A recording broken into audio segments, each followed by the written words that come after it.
ক্ষমতা না জনতা, জনতা জনতা, আপোষ না সংগ্রাম, সংগ্রাম সংগ্রাম। আমি জানি না বাংলাদেশের বড় বড় নেতারা, বিভিন্ন বড় দলের কর্মীরা যখন রাজপথে এই দুইটা স্লোগান দেয়, দেওয়ার জন্য দেয় নাকি মন থেকে বিশ্বাস করে দেয়। আসসালামু আলাইকুম। যারা যেখান থেকে আমার এই ভিডিও দেখছেন অথবা আমার কণ্ঠ শুনছেন, আশা করি সবাই ভালো আছেন, সুস্থ আছেন। গতকালকে আমি একটি বার্তার মাধ্যমে জানিয়েছিলাম জাতীয় নির্বাচনে আমি অংশগ্রহণ করব না। এই বার্তা পাওয়ার পরে অনেকেই কষ্ট পেয়েছেন, দুঃখ পেয়েছেন, একই সাথে সাথে অনেকেই ভালোবাসা জানিয়েছেন, দোয়া জানিয়েছেন। তাদেরকে আমি যেটা বলতে চাই সেটা হচ্ছে, আপনাদের দোয়া এবং ভালোবাসার জন্য আন্তরিকভাবে ধন্যবাদ। তবে আপনারা কষ্ট পাবেন না, দুঃখ পাবেন না, কারণ আমি মেসেজটা আসলে ঠিক মতো দিতে পারিনি, এটা আমার ব্যর্থতা। আমি জাতীয় নির্বাচনে অংশগ্রহণ করব না, ঘটনাটি সত্য নয়। আমি জাতীয় নির্বাচনে অংশগ্রহণ করব। এখন প্রশ্ন হচ্ছে কোথায় নির্বাচন করব। দেখুন, বাংলাদেশের প্রথম যেই আসন বাংলাদেশ এক, সেটা বলা হয় পঞ্চগড় এক আসনকে, এবং বাংলাদেশের জাতীয় নির্বাচনে 300 নম্বর আসন যেটা, সেটাকে বলা হয় বান্দরবন। এখন একটি প্রার্থী শুধুমাত্র একটি আসনে নির্বাচন করে, একটি আসনে বিজয়ী হয়ে আসার জন্য। আমি আসলে সুনির্দিষ্ট একটি আসনে নয়, আমি 300টি আসনে নির্বাচনে অংশগ্রহণ করব, পঞ্চগড় এক থেকে বান্দরবন পর্যন্ত। অর্থাৎ একজন প্রার্থীর টার্গেট থাকে একটি আসনে বিজয়ী হয়ে আসা। আমার টার্গেট হচ্ছে কমপক্ষে আমাদের এই ঐক্যের 151টি আসনে বিজয়ী হয়ে আসা, কমপক্ষে। আবারও বলছি, কমপক্ষে 151 আসন। একটি আসনের জন্য নির্বাচনে অংশগ্রহণ করব না, 151টি আসনে বিজয়ী হয়ে আসার জন্য এই নির্বাচনে অংশগ্রহণ করব। অতএব আপনারা আল্লাহর ওয়াস্তে মন খারাপ করবেন না। আমি নির্বাচনে আছি, নির্বাচনের মাঠে আছি, ঐক্যের সাথে আছি, আমাদের অন্যান্য নেতৃবৃন্দদের সাথে আছি।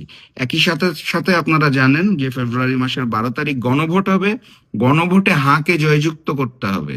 সংস্কারের জন্য, দেশের জন্য, ভবিষ্যতে যাতে নতুন করে কোনো জালেম না হয়, স্বৈরাচার না হয়, সেই কারণে গণভোটে হাঁকে জয়যুক্ত করতে হবে। সেই গণভোটের নির্বাচনের জন্য আমি আছি। অতএব আমি নির্বাচনে অংশগ্রহণ করব না, এটা আসলে আমার বলা ঠিক হয়নি, আমি ক্ষমা চাচ্ছি। আমি নির্বাচন করব, তবে একটি আসনে নয়, 300টি আসনে নির্বাচনে অংশগ্রহণ করব ইনশাআল্লাহ। আপনাদের যে জিনিসটা বুঝতে হবে সেটা হচ্ছে, ব্যক্তি রাশেদ প্রধানের জাতীয় সংসদে যাওয়ার চেয়ে বেশি গুরুত্বপূর্ণ হচ্ছে আমাদের ঐক্যকে জয়যুক্ত করা। ব্যক্তি রাশেদ প্রধানের সংসদে যাওয়ার চেয়ে অনেক বেশি গুরুত্বপূর্ণ হচ্ছে দেশের সংস্কার। ব্যক্তি রাশেদ প্রধানের সংসদে যাওয়ার চেয়ে অনেক অনেক অনেক বেশি গুরুত্বপূর্ণ হচ্ছে নতুন কোন জালেম স্বৈরাচার যাতে আসতে না পারে, তাদেরকে রুখে দেওয়া। ব্যক্তি রাশেদ প্রধানের জাতীয় সংসদে যাওয়ার চেয়ে অনেক বেশি গুরুত্বপূর্ণ বাংলাদেশকে ভারতের করদ রাজ্য যাতে না হতে পারে সেখান থেকে মুক্ত করা, অর্থাৎ বাংলাদেশের প্রকৃত স্বাধীনতা এবং সার্বভৌমত্বকে বজায় রাখা। এই কারণে আমি আবারও বলছি, সুনির্দিষ্ট একটি আসন নয়, আমি 300টি আসনে জাতীয় নির্বাচনে অংশগ্রহণ করব।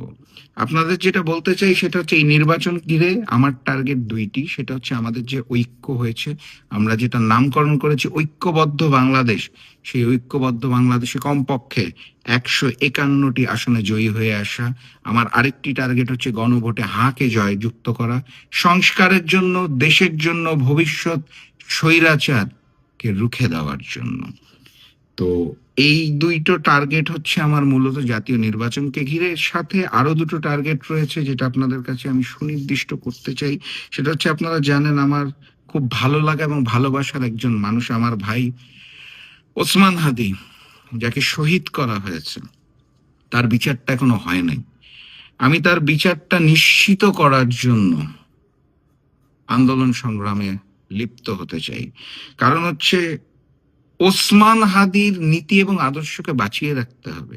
একই সাথে সাথে এই হত্যার বিচারটা যদি না হয়, তাহলে নতুন প্রজন্ম রাজনীতি থেকে মুখ ফিরিয়ে নিবে, শিক্ষিত সমাজ রাজনীতি থেকে মুখ ফিরিয়ে নিবে। তখন ওই চাঁদাবাজ, ভণ্ড, নতুন জালেম যারা আছে, সেই অংশটাই বেশি হয়ে যাবে, ভালো মানুষরা রাজনীতিতে আসবে না। তো এই কারণে এই বিচারটা হওয়া প্রয়োজন। এই আন্দোলনে আমি থাকবো, এবং আমৃত্যু আমার ব্লাডে যেটা আছে, আমার রক্তে যেটা আছে, সেটা হচ্ছে ভারতীয় আধিপত্যবাদ এবং আগ্রাসনের বিরুদ্ধে আমার যে আন্দোলন সংগ্রাম, সেটাকে আমি পরিচালনা করতে চাই। এর জন্য যদি ভারতীয় আধিপত্যবাদের বিরুদ্ধে কথা বলতে যে রাজপথে আমাকে শহীদী মৃত্যুবরণ করতে হয়, আমি হাসি মুখে সেই মৃত্যুকে মেনে নেব। কিন্তু পরবর্তী প্রজন্মকে জানিয়ে যেতে চাই, ৭১ পরবর্তী এই বাংলাদেশ কখনো প্রকৃত স্বাধীনতা এবং সার্বভৌমত্বের স্বাদ পায় নাই। এই ভারতের জন্য, এই হিন্দুস্তানের জন্য তারা সবসময় আমাদের দেশটাকে করদ রাজ্য বানিয়ে রেখেছিল। সেই করদ রাজ্য থেকে মুক্ত হয়ে পরবর্তী প্রজন্মকে নতুন বাংলাদেশ প্রকৃত স্বাধীনতা এবং সার্বভৌমত্বের স্বাদ দিতে চাই। সবকিছু মিলিয়ে সবার কাছে যেটা অনুরোধ, ফেব্রুয়ারি মাসের 12 তারিখ গণভোটে হাঁকে জয়যুক্ত করতে হবে। ঐক্যবদ্ধ বাংলাদেশের যে প্রার্থী, আমাদের ঐক্যের যে প্রার্থী আপনার এলাকায় থাকবে, তাকে জয়যুক্ত করতে হবে। ইনশাল্লাহ আমরা নতুন বাংলাদেশ গড়ে তোলার ক্ষেত্রে এই ঐক্যবদ্ধ বাংলাদেশ একসাথে কাজ করব। আর যারা বারবার দুঃখ কষ্টর কথা আমাকে ব্যক্ত করছেন, ভালোবাসা দেওয়ার জন্য ধন্যবাদ। একই সাথে দুঃখ কষ্ট যারা পাচ্ছেন, তাদেরকে বলতে চাই, আমরা রাজপথে দুইটা স্লোগান সবসময় দেই। প্রথম স্লোগানটা হচ্ছে ক্ষমতা না জনতা, জনতা জনতা। আরেকটা হচ্ছে আপোষ না সংগ্রাম, সংগ্রাম সংগ্রাম। আমি জানি না বাংলাদেশের বড় বড় নেতারা, বিভিন্ন বড় দলের কর্মীরা যখন রাজপথে এই দুইটা স্লোগান দেয়, দেওয়ার জন্য দেয় নাকি মন থেকে বিশ্বাস করে দেয়। আমি যখন এই স্লোগান দুইটা দিই, তখন আমি মন থেকে বিশ্বাস করে দিই। তো ক্ষমতা না জনতা, আমি জনতার মানুষ, আমি জনতার সাথে আছি, বাংলাদেশের সাথে আছি, আমাদের ওই ঐক্যের সাথে আছি।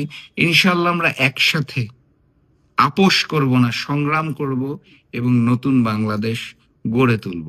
আপনারা আমার জন্য দোয়া করবেন, আমার সাথে থাকবেন, আমার পাশে থাকবেন, আমাকে ভালোবাসবেন। আমি আপনাদের মানুষ, খুব সাধারণ মানুষ। আমি কোনো বড় নেতা নই, কোনো বড় দল করি না। আমি রাজপথের মানুষ, সংগ্রামের মানুষ, আপোষের মানুষ না। তো জনতার কাতারেই আমি ছিলাম, জনতার কাতারেই আছি, জনতার কাতারেই থাকবো।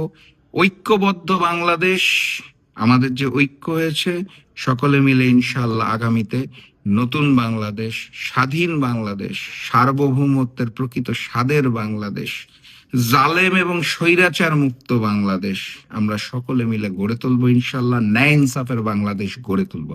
অতএব একদম মন খারাপ করবেন না। সামারিজ, জাতীয় নির্বাচনে রাশেদ প্রধান অংশগ্রহণ করবে, একটি আসনের জন্য নয়, ৩০০টি আসনের জন্য নির্বাচন করবে ইনশাআল্লাহ। ফেব্রুয়ারি মাসের 12 তারিখে আমাদের ঐক্যবদ্ধ বাংলাদেশ কমপক্ষে ১৫১টি আসনে জয়যুক্ত হবে, গণভোটে হ্যাঁ জয়যুক্ত হবে। ভবিষ্যৎ বাংলাদেশ হবে ভারতীয় আধিপত্যবাদ মুক্ত, আগ্রাসন মুক্ত, ন্যায় ইনসাফের বাংলাদেশ, ইসলামের বাংলাদেশ, কোরআনের বাংলাদেশ, সাম্যের বাংলাদেশ। সকলে মিলে নতুন বাংলাদেশ গড়ে তুলব, সেই আশাবাদ ব্যক্ত করে আমি আজকের মতো বিদায় নিচ্ছি। সবাই ভালো থাকবেন, সুস্থ থাকবেন। যারা আমাকে ভালোবাসে তাদের কাছে একটাই অনুরোধ, মন খারাপ না, বেশি বেশি বেশি বেশি আমার জন্য দোয়া করবেন। যারা আমাকে ঘৃণা করেন, প্রতিদিন ফেসবুকে গালাগালি করেন, তাদেরকে অনেক ধন্যবাদ, জাযাকাল্লাহ খায়রান।